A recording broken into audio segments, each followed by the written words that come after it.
Hey guys, Captain Keith here along with Captain Nick. We're out on a 54 Aquila today and we just want to go over some protocol for you when you're coming up to a bridge.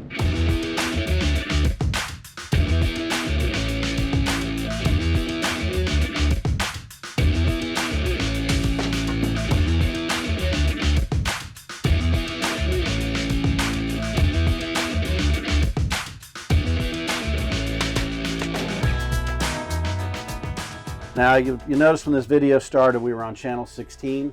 That's the International Hailing and Distress channel. That's the channel you want to leave this on.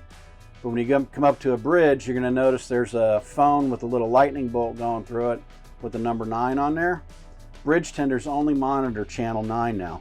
So what you want to do is you want to go down here to channel 9 and then you want to call the bridge tender. Before I do that, there's a placard on the side of the bridge on the fenders, which we'll show you here up close in a little bit. It's going to tell you the clearance that you have from the water line up to the top of the bridge. There will also be another little sign most of the time that'll say there's some additional clearance at the center, so you just got to do the math. So this boat we're on is a 25-foot clearance to get through. Looking at the board on the side, I've got 20 feet to the water line. Then I've got a 4-foot additional clearance, so that's only 24 feet. So I'm going to need to have the bridge opened up for us to go through. So channel 9, I'm hailing 3 times and then tell them the name of my vessel. Corey Causeway Bridge, Corey Causeway Bridge, Corey Causeway Bridge. MarineMax 1. Corey Causeway, go ahead.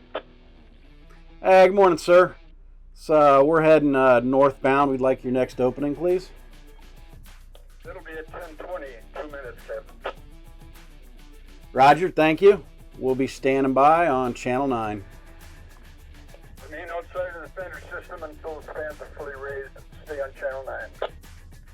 Roger, thank you. All right.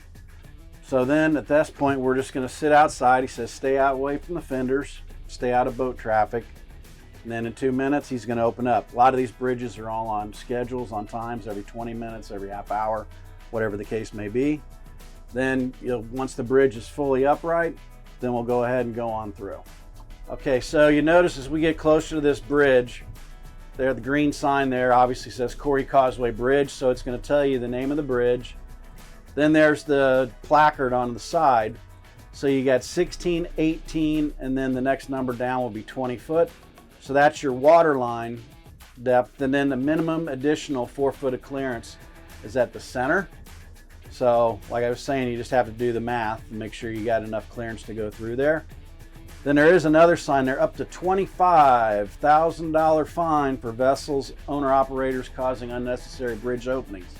What that means is if you've got an antenna or something, outriggers that you can capably drop down and get out of the way, you want to make sure you do that so they're not opening and closing the bridge unnecessarily.